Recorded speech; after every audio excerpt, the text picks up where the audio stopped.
நம்ம இலக்கியாசிரியர்களில் இந்த எஸ்எஸ்கே உண்மையை கண்டுபிடிச்சிட்டான். அதாவது இந்த எஸ்எஸ்கேவுக்கும் ரேவதிக்கும் பிறந்தது கௌதம் தான் அப்படின்ற மாதிரி உண்மை வரப்போகிற எபிசோடில் இந்த எஸ்எஸ்கேவுக்கு தெரிய வரப்போகுது. உண்மை தெரிய வந்ததில் யாருக்கெல்லாம் ரொம்ப சந்தோஷமோ மறக்காம இந்த வீடியோக்கு லைக் பண்ணிக்கோங்க. வரப்போகிற எபிசோடில் நம்ம எதிர்பார்க்காத நிறைய திருப்பமும் சுவாரஸ்யமும் காத்திருக்கு. அதை பார்த்து தெரிஞ்சுக்க இந்த வீடியோவை ஸ்கிப் பண்ணாமல் முழுசாக பாருங்கள். அப்படியே நம்ம சேனலையும் சப்ஸ்கிரைப் பண்ணி வச்சுக்கோங்க. எப்படியோ உண்மை தெரிய வந்ததில் சந்தோஷம் தான். ஏன் அப்படின்னா அந்த எஸ்எஸ்கேவுக்கும் உண்மை தெரிய வராமல் ரொம்ப நாள் எனக்கு இழுக்கடிச்சு இருந்தாங்க. இப்போ அந்த எஸ்எஸ்கேவுக்கு நம்ம கௌதம் தான் தன்னுடைய புள்ள அப்படின்னு தெரிய வந்த பின்னாடி அந்த எஸ்எஸ்கேவுடைய ரியாக்ஷன் எப்படி இருக்கும் அப்படின்ற மாதிரி பார்க்கறதுக்கு நமக்குமே எனக்கு ரொம்ப ஆர்வமாக இருக்குது. அது மட்டும் இல்லாமல் இந்த எஸ்எஸ்கேவை பல முறை நம்ம கௌதம் சாரை பார்த்து நீ தாய் இல்லாத புள்ள உனக்கு அப்பா அம்மாவுன்னா யாருன்னே தெரியாது அப்படி இப்படின்னு சொல்லிட்டு இந்த எஸ்எஸ்கே நம்ம கௌதம் சாரை பயங்கரமாக கேலி கிண்டல் பண்ணாங்க இல்லையா? அப்படி இருக்கும்போது இப்போது நம்ம கௌதம் சார் தான் அந்த புள்ளன்னு தெரிய வந்தால் கண்டிப்பாக இந்த எஸ்எஸ்கேவுக்கு ஒரு மிகப்பெரிய ஒரு அதிர்ச்சியாக தான் இருக்கும். இந்த எஸ்எஸ்கே ஆடி போக போகிறாங்க. அதுக்கப்புறமா இந்த எஸ்எஸ்கே என்ன மாதிரியான ரியாக்ஷன் பண்ணுவார், என்ன மாதிரி பண்ணுவார் அப்படின்னு சொல்லிட்டு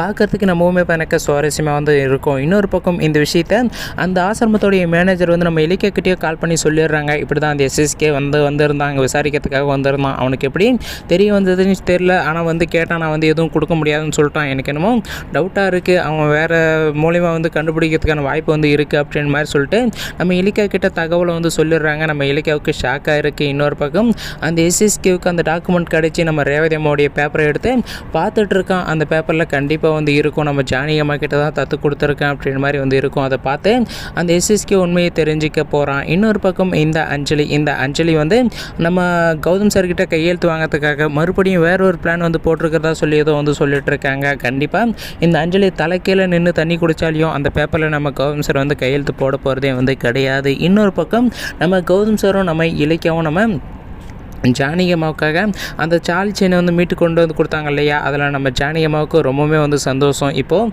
அவங்க 3 பேரும் 4 பேரும் ஒரே இடத்துல வேலை செஞ்சிட்ருக்காங்க இல்லையா? அந்த இடத்துல என்ன பிரச்சனைனா கண்டிப்பாக கூடிய சீக்கிரமாக நம்ம ஜானகி அம்மா வேலை செய்கிற விஷயம், நம்ம ரேவதி அம்மா வேலை செய்கிற விஷயம்னு சொல்லிட்டு எல்லாமே ஒன்று நம்ம இலக்கியாவுக்கு படிச்சுட்டு கண்டுபிடிக்க போகிறாங்க. அதே சமயத்தில் இப்போ நம்ம பூஜை வேறு நம்ம கௌதம் சார் மேலே உயிராக இருக்காங்க இல்லையா? அந்த சமயத்தில் தான் நம்ம பூஜை நம்ம கௌதம் சாரை லவ் பண்ணுற விஷயத்தை நம்ம இலக்கியக்கிட்ட சொல்கிறாங்க. அதாவது பேர் சொல்லாமல் சொல்கிறாங்க. அப்போது நம்ம இலக்கிய கேட்குறாங்க, யார் அந்த லக்கி மேன், யாரை நீங்கள் லவ் பண்ண யாரை நீங்கள் லவ் பண்ணுற ஆள், அவரை பார்க்க முடியுமா, அவர் எங்கே இருக்காருன்னு சொல்லிட்டு கேட்கும்போது அந்த பூஜான்றவங்க இங்கே தான் இருக்காங்க, இங்கே தான் வேலை செய்கிறாங்க அப்படின்னு மாதிரி சொல்கிறாங்க. ஸ்டோர் கீப்பராக இருக்காங்க அப்படின்னு சொன்னால் அசிங்கமாக இருக்குன்றதுனால அந்த பூஜை மறைச்சிட்றாங்க. இப்படி தான் இங்கே தான் வேலை செய்கிறாங்க, அப்பப்போ தான் போவாங்க அப்படின்னு மாதிரி சொல்லிட்டு அந்த பூஜை நம்ம இலக்கிய கிட்ட மறைச்சிட்றாங்க. ஆனால் கூடிய சீக்கிரமே நம்ம இலக்கியாவுக்கு அந்த விஷயம் தெரிய வரும்போது மிக ஒரு ஷாக்காக இருக்க போகுது. ஏன் அப்படின்னா அந்த பூஜாவையும் நம்ம கௌதம் சாரையும் ஒன்று சேர்த்து வைக்கணும், நம்ம இலக்கியோடைய வாழ்க்கையை கெடுக்கணும்னு சொல்லிட்டு